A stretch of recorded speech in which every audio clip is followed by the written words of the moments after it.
ഒരാളും കൂടി ഉണ്ട്. വേണ്ട വേണ്ട, ഇങ്ങോട്ട് വന്നിട്ട് കടം പറഞ്ഞു. ഇനി തിരിച്ചു കയറുന്നോ?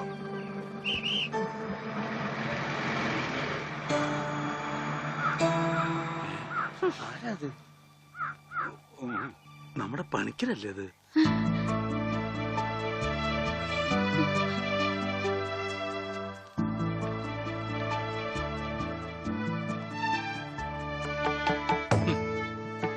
താൻ എവിടെയായിരുന്നു പണിക്കരെ?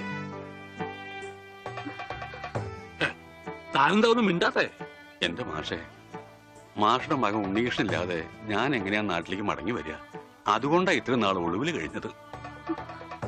അവനെ നഷ്ടപ്പെട്ട അന്ന് മുതല് മാഷ് കൊടുക്കണ പരസ്യം ഞാൻ കാണാറുണ്ടായിരുന്നു. ഇപ്പൊ കുറച്ചു കാലമായിട്ട് പരസ്യം കാണാതായപ്പോ ഞാൻ വിചാരിച്ചു ഉണ്ണി വന്നൂന്ന്, അല്ലെങ്കിൽ മാഷ് മരിച്ചു.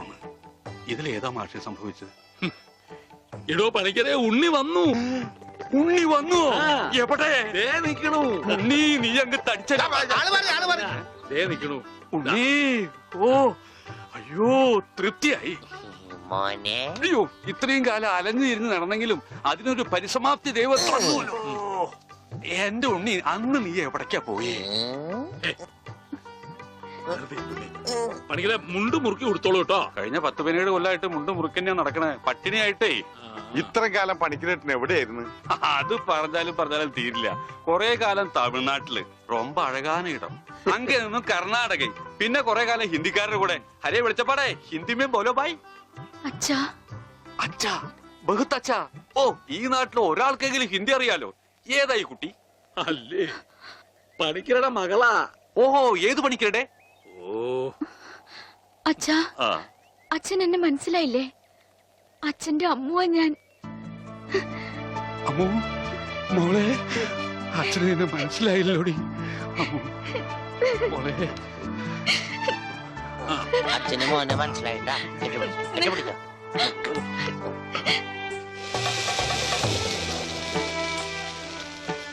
മോളെ ഒന്ന് വേഗാവട്ടെ, അവർക്ക് അവിടെ വിശന്നിരിക്കാവും. ഇപ്പൊ നമ്മളെ നാട് കണ്ടിട്ട് പണിക്കർക്ക് എന്ത് തോന്നണം? ഇത്രയും പുരോഗതി ഈ നാട്ടിനുണ്ടാവും ഞാൻ സ്വപ്നത്തിൽ പോലും വിചാരിച്ചു. ഞാൻ ഇവിടുന്ന് പോകുമ്പോ കോണവും പോലും ഉടുക്കാത്തവര് ഇപ്പൊ പാന്റ് ഇട്ട് നടക്കണു. ഇത്രയും പുരോഗതി ഇവിടെ ഉണ്ടാവാൻ കാരണം പണിക്കര് തന്നെയാ. ഇനി അതൊന്നും എന്നെ ഓർമ്മപ്പെടുത്തരുത് പത്രോസേ. ഉണ്ണി കൈവിട്ട് പോയ പിന്നെ അവനെ അന്വേഷിച്ച് ഞാൻ ഊര് തെണ്ടി നടക്കുകയായിരുന്നു. ഇപ്പൊ സന്തോഷായി, ഉണ്ണി തിരിച്ചു വന്നൂലോ. അതിനേക്കാൾ വലിയ സന്തോഷം ഈ കൊല്ലത്തിലെ പൂരത്തിന് പങ്കെടുക്കാനോ. എന്റെ പണിക്കരെ, താൻ പോയേ പിന്നെ പൂരം ഒന്നൊരു പൂരമല്ല. എന്നാ ഇത്തവണ നമുക്ക് പൂരം പൊടി പൂരാ. അതെങ്ങനെയാ? ഒരു നാടകം തന്നെ ആയിക്കോട്ടെ. അതൊക്കെ ഇനി നടക്കുവോ ചേട്ടാ? എന്താ നടക്കാതെ? ഒരു 9 നാടകം എഴുതിയ പെട്ടിയിൽ വെച്ചത്. കർത്താവേ, 9 നാടകോ? പത്രോസേട്ടാ, അങ്ങനെയാണ് ഈ രാത്രി നവരാത്രി ആവും. ഇത് നടക്കില്ല.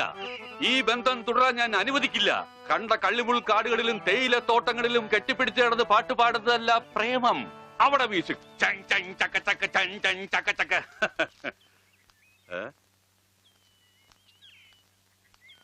എന്താ ഇത്? ഗോപിക്കുട്ടൻ. അങ്ങനെ ഒരു സാധനം? അങ്ങനെ ഒരു സാധനം ഉണ്ട്. അതാണ് ഈ നിൽക്കുന്ന ഗോപിക്കുട്ടൻ. എനിക്ക് നിങ്ങൾ രണ്ടുപേരും മനസ്സിലായില്ല. എന്നെ മനസ്സിലാക്കിയിട്ട് വലിയ പ്രയോജനമൊന്നുമില്ല. ഞാനാ മാഷിന്റെ മരുമോനാ. പക്ഷേ ഈ ഗോപിക്കുട്ടനെ നല്ലോണം മനസ്സിലാക്കണം. ഇത് പണിക്കരേട്ടന്റെ സ്വന്തം അനന്തരവനാ. അതെ അമ്മാവ, അമ്മാവന്റെ ഗോപിക്കുട്ടനെ ഇപ്പൊ എന്തായി? എടാ ഗോപി, നഞ്ചു പോലിരുന്ന നീ അങ്ങ് യോഗ്യനായി പോയില്ലോടാ. ഈ യോഗ്യൻ ഇല്ലായിരുന്നെങ്കിലേ പണിക്കരേട്ടന്റെ ഭാര്യയും മകളും പട്ടിണി കിടന്ന് ചത്തേനെ. നിങ്ങളൊക്കെ ദൈവത്തെ പോലെ കുണ്ടളപ്പണ്ടല്ലോ ആ മാഷിനെ. കാര്യം ശരി, എന്റെ അമ്മായപ്പനാണെങ്കിലും പറയുമ്പൊക്കെ പറയണമല്ലോ.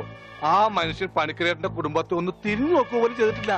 ഉണ്ണിയെ കുണ്ടെ കളഞ്ഞത് പണിക്കരേട്ടനാണെന്നും പറഞ്ഞ് അവരെയൊക്കെ ദ്രോഹിച്ചിട്ടേ ഉള്ളൂ. എന്നിട്ടിപ്പോ എന്താ ഒന്ന് കാണാല്ല. ഇതങ്ങട് കുടിച്ചേ. എരുതിയിലേക്കുള്ള എണ്ണയാണെന്ന് കരുതിയാ മതി. അമ്മാവൻ വിഷമിക്കണ്ട, അവരൊരു ബുദ്ധിമുട്ടും ഞാൻ അറിയിച്ചിട്ടില്ല. ഇപ്പൊ കണക്ക് പറഞ്ഞ പണിക്കരേട്ടൻ ഗോപിക്കുട്ടന് കൊട്ടക്കണക്കിന് കാശ് കൊടുക്കേണ്ടി വരും. എന്തേ? അതൊന്നും തരാൻ അമ്മാവന് കഴിയില്ല എന്ന് എനിക്കറിയാം. അല്ല, ഞാനതൊന്നും തിരിച്ചു ചോദിച്ചിട്ടില്ല. ഓ, സീരിയലിൽ പോലും ഇത്രക്ക് നല്ലൊരു മനുഷ്യനെ ഞാൻ കണ്ടിട്ടില്ല. ഓ, എനിക്ക് ചന്തയിലൊരു കടയുണ്ട്, പിന്നെ വേറെ കച്ചവടമുണ്ട്. അത്യാവശ്യം കാശൊക്കെ ഞാൻ സമ്പാദിച്ചു വെച്ചിട്ടും ഉണ്ട്. എന്റെ മുറപ്പെണ്ണല്ലേ അമ്മു, അവൾക്കും അവളുടെ വീട്ടുകാർക്ക് വേണ്ടി അല്ലാതെ പിന്നെ ആർക്കു വേണ്ടി ഞാൻ ഈ സമ്പാദിക്കുന്നൊക്കെ?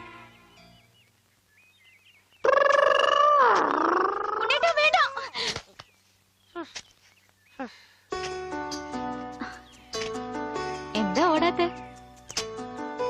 എന്നാലും ഇങ്ങനെ പിടിക്കുമ്പോ ഒരു സുഖമുണ്ട്. എന്നാലേ ഇനി ഓടാൻ തോന്നുമ്പോ എന്നോട് പറഞ്ഞാ മതി, ഞാൻ പിടിച്ച് നിർത്തിക്കോളാം. ആ. വാ. എനിക്ക് ഓടാൻ തോന്നുന്നുണ്ട്. ഏ? ഓടും ഓടും ഓടും.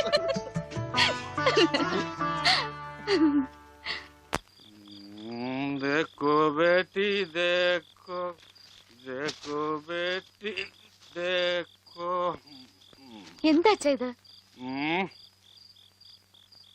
നിന്റെ ഷാദി നടത്താനാ ഞാൻ വന്നത്, മനസ്സിലായില്ലേ? ഷാദി എന്ന് വെച്ചാ തിരുമണം, ഷാദി കാ കപ്പട. റിഹേഴ്സൽ കഴിഞ്ഞാ കല്യാണം, കല്യാണം കഴിഞ്ഞാ നാടകം, പിന്നെ റിഹേഴ്സൽ. നിങ്ങൾ എന്തൊക്കെയാ പറയണേ? നിങ്ങൾക്ക് എന്താ പറ്റിയേ? കല്യാണം കഴിഞ്ഞ റിഹേഴ്സൽ, അതിനു മുമ്പ് റിഹേഴ്സൽ വെച്ചാൽ ശരിയാവില്ല.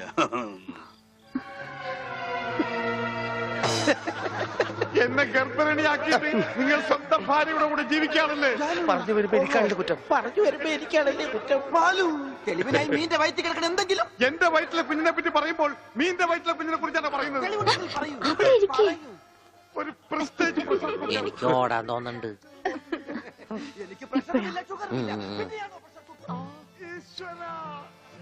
ഞാൻ ഓടാൻ പോവാ.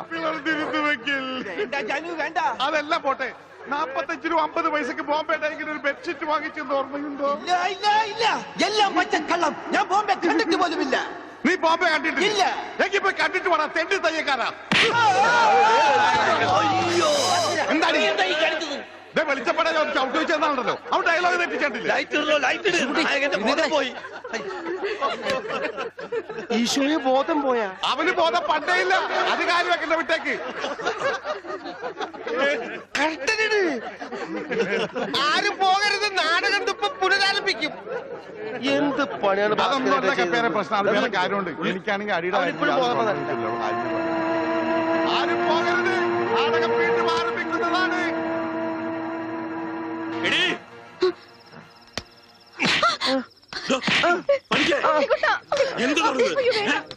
മനസ്സിലായില്ലേ? ഇവന്റെ അസുഖം എന്താണെന്ന് എനിക്ക് മനസ്സിലായില്ലേ? പണിക്കരെ നിങ്ങൾ കാണിച്ചൊട്ടും ശരിയായില്ല. അത് പറയാൻ നീ ആരടി അസത്തെ?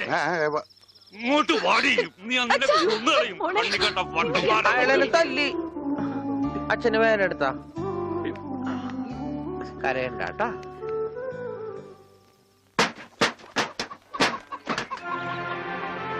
പോയിക്കോ, എങ്ങോട്ടെങ്കിലും പോയിക്കോ. ഇത്രയും നാൾ ഈ വീട് നോക്കാനൊന്നും ആരും ഉണ്ടായിരുന്നില്ലല്ലോ. എന്തെങ്കിലും ഒരു ആപത്ത് വന്ന ആ മാഷ വീട്ടുകാർ മാത്രമേ ഉണ്ടായിരുന്നുള്ളൂ. ആ കുടുംബത്തോട് ചെയ്ത ക്രൂരതകളൊക്കെ ഇത്ര വേഗം മറന്നോ? എന്ത് പ്രായശ്ചിത്തം ചെയ്താലും അതിന് പരിഹാരമാവുക? ഉണ്ണേട്ടൻ ഈ അവസ്ഥയ്ക്ക് കാരണം അച്ഛനാ. അച്ഛനതൊന്നും പ്രശ്നമില്ലെങ്കിലും എനിക്ക് ആ കടങ്ങളൊക്കെ വീട്ടണം. മാഷിനോട് ചെയ്ത തെറ്റുകൾക്കൊക്കെ പോയി മാപ്പ് പറയും, എന്നിട്ട് വന്നാ മതി ഇങ്ങോട്ട്. അല്ലെങ്കിൽ ഇങ്ങോട്ട് എന്ന് വെച്ചപ്പോ. പണിക്കരെ, കുട്ടി പറഞ്ഞാലും കാര്യമുണ്ട്. താൻ ചെയ്തത് പൊറുക്കാനാവാത്ത തെറ്റ് തന്നെയാ.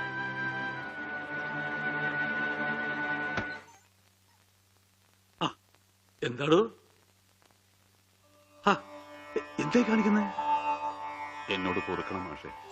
മാഷോട് ഞാൻ തെറ്റുകൾ മാത്രമേ ചെയ്തിട്ടുള്ളൂ, എനിക്കത് തിരുത്തണം. മാഷുടെ ഉണ്ണിയെ ജീവിതകാലം മുഴുവൻ നോക്കാൻ എന്റെ അമ്മൂന് സമ്മതം, എനിക്കും അത് സമ്മതം.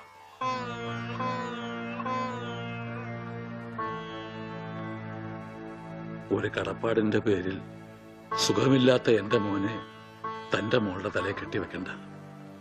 അതൊന്നും വേണ്ട, മറന്നേക്ക്.